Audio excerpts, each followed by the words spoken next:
Welcome to my channel Madhu's education alerts. This is your Madhusudan. ఈరోజు ఈ వీడియోలో తెలంగాణ స్టేట్లో రేపటి నుంచి జరగబోతున్నటువంటి ఇంటర్మీడియట్ ఎగ్జామినేషన్స్ సంబంధించి ఎలా ప్రజెంటేషన్ చేస్తే బాగుంటుంది, ఎలా సిద్ధం అవ్వాలి, ఎగ్జామినేషన్స్కి ఎలా సిద్ధమయ్యి ఉండాలన్నది ఈ వీడియోలో ఒకసారి షేర్ చేసుకుందాం. బట్ ఎవరైనా ఫస్ట్ టైంగా నా ఛానల్ చూసినట్టయితే ప్లీజ్ సబ్స్క్రైబ్ మై ఛానల్. ఇక విషయంలోకి వెళ్తే తెలంగాణ స్టేట్లో రేపు 5వ తారీఖు నుంచి 25వ తారీఖు వరకు ఇంటర్మీడియట్ ఎగ్జామినేషన్స్ అనేవి జరగబోతున్నాయి. ఆల్రెడీ రేపు ఎగ్జామినేషన్ సంబంధించినటువంటి మెటీరియల్ ఎంత అంటే మీ యొక్క హాల్ టికెట్, అలాగే ఒక రెండు మూడు పెన్స్, నెక్స్ట్ స్కేలు, ఎరేజరు, ఇవన్నీ కూడా మీ దగ్గర ఉంచుకోండి. అలాగే వాటర్ బాటిల్ కూడా మీ దగ్గర పెట్టుకోండి. కూడా ఈ రోజే మీరు నైట్ రెడీ చేసి ఒక దగ్గర ఉంచుకోండి. ఇక ఎగ్జామినేషన్కి రేపటి నుంచి ఎగ్జామినేషన్ కాబట్టి ఎక్కువ టెన్షన్ పడకండి. పీస్ఫుల్గా ఇప్పటికే మీరు చదివి ఉంటారు కాబట్టి మీరు ఈరోజు చేయాల్సిన పని ఏంటంటే జస్ట్ ఒకసారి అలాగా అన్ని ఎగ్జామ్స్కి ఎప్పుడు కూడా ముందు రోజు జస్ట్ ఒకసారి అలా పైన రెఫర్ చేసుకుంటూ వెళ్ళి మీరు ఇప్పటికే ప్రిపేర్ అయ్యి ఉంటారు కాబట్టి. ఇకపోతే ఎవరికైనా టైం ఉన్నట్టయితే ప్రీవియస్ పేపర్స్ అనేవి ఒక 2-3 పేపర్స్ అని ఒకసారి చెక్ చేస్తున్నట్టు అందులో వచ్చేటటువంటి పేపర్స్లో ప్రీవియస్ పేపర్స్ ఎవరైనా వీలైతే కొన్ని చెక్ చేయండి. అందులో ఒక 4-5 పేపర్స్ తీసుకొని చెక్ చేస్తే ఏ క్వశ్చన్స్ని ఎక్కువగా రిపీటెడ్గా మీరు ఏమైనా మర్చిపోయిన వస్తున్నాయి అనేది మీకు ఒక ఐడియా వస్తుంది. ముందు మీరు ఎగ్జామినేషన్ హాల్కి ఒక హాఫ్ అన్ అవర్ బిఫోర్గా మీరు చేరాలి. మీరుండే లొకేషన్ నుంచి అక్కడికి ఎగ్జామినేషన్ సెంటర్కి వెళ్ళడానికి పట్టే టైంను కూడా మీరు దృష్టిలో పెట్టుకొని దానికి తగినట్టుగానే మీరు ఎగ్జామినేషన్ సెంటర్కి చేరండి. ఫస్ట్ ఎగ్జామినేషన్ అనేది కొద్దిగా మీకు టెన్షన్గా ఉంటుంది, నర్వస్గా ఫీల్ అవ్వచ్చు. ఎందుకంటే మొట్టమొదటిసారి ఎగ్జామ్ రాసే వాళ్ళు ఫస్ట్ ఇయర్ స్టూడెంట్స్ ఉంటారు, అలాగే సెకండ్ ఇయర్ వాళ్ళకి కొంత అనుభవం ఉన్నప్పటికీ కూడా ఏదైనా ఎగ్జామినేషన్స్ స్టార్టింగ్ డే అనేది ఒక ఎగ్జామినేషన్కి అలవాటు పడితే మిగిలిన రిమైనింగ్ ఎగ్జామ్స్ అన్నీ కూడా మీరు ఈజీగా రాయగలుగుతారు. ఇక ఎగ్జామినేషన్ హాల్లోకి వెళ్ళిన తర్వాత మీ యొక్క ఓఎంఆర్ షీట్ మీద ఉండే డీటెయిల్స్ అన్నీ కూడా చెక్ చేయండి. అవన్నీ మీకు సరిపోయేలేవనేది ఒకసారి చెక్ చేసుకోండి. ఏ విధంగా మీకు ఇచ్చే ఆన్సర్ బుక్లెట్ను కూడా ఒకసారి చెక్ చేయండి. అందులో ఏమైనా పేపర్స్ తక్కువ ఉన్నా, లేకపోతే పేపర్స్ ఎక్కడైనా చిరిగిపోయి ఉన్నా వాటిని ఇమీడియట్గా మీరు ఇన్విజిలేటర్కి ఇన్ఫార్మ్ చేయండి. ఇంకా క్వశ్చన్ పేపర్ ఇచ్చిన వెంటనే ముందు క్వశ్చన్స్ అన్నీ కూడా ఒకసారి చూడండి, చెక్ చేయండి. ఒకవేళ మీకు ఏమైనా రాని క్వశ్చన్స్ పడినా కూడా ఎవరు టెన్షన్ పడొద్దు. ఎందుకంటే ఎగ్జామినేషన్ మీ ప్రజెంటేషన్ బట్టే మీకు మార్క్స్ ఉంటాయి, మీరు ఎలా ప్రజెంట్ చేయగలిగితే దాన్ని బట్టి.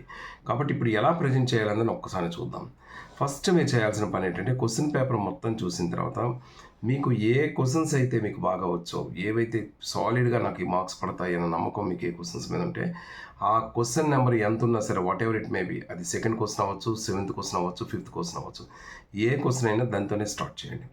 ముందు మీకు కాన్ఫిడెంట్గా పక్కాగా నేను ఈ క్వశ్చన్లో మార్క్స్ వస్తాను క్వశ్చన్తోనే ముందు స్టార్ట్ చేయండి.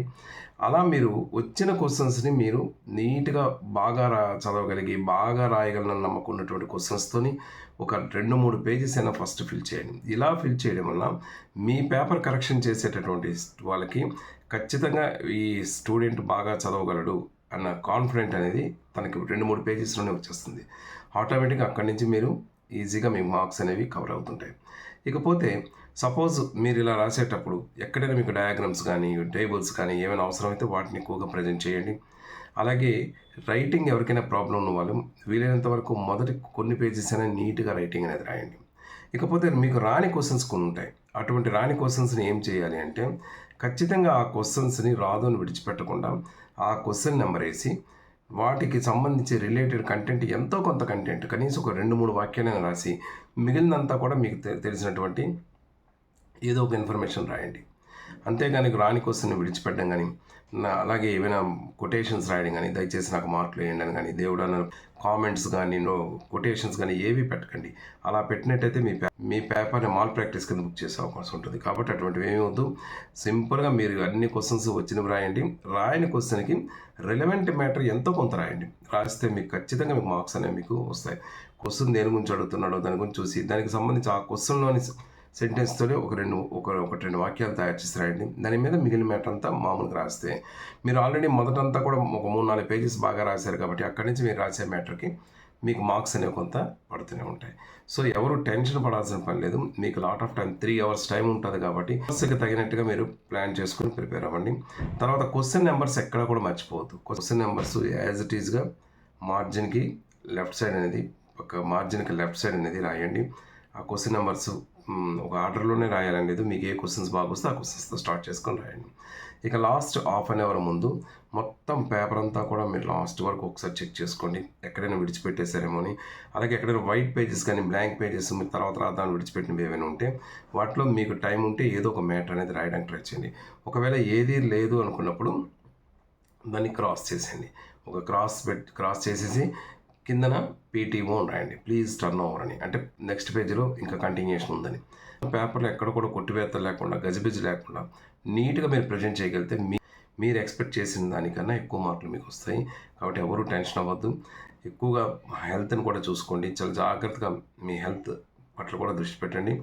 వాటర్ బాటిల్ మాత్రం ఖచ్చితంగా ఈ సమ్మర్ కాబట్టి వాటర్ బాటిల్ కూడా మీ దగ్గర పెట్టుకోండి. సో మీరందరూ కూడా చాలా బాగా రాయండి.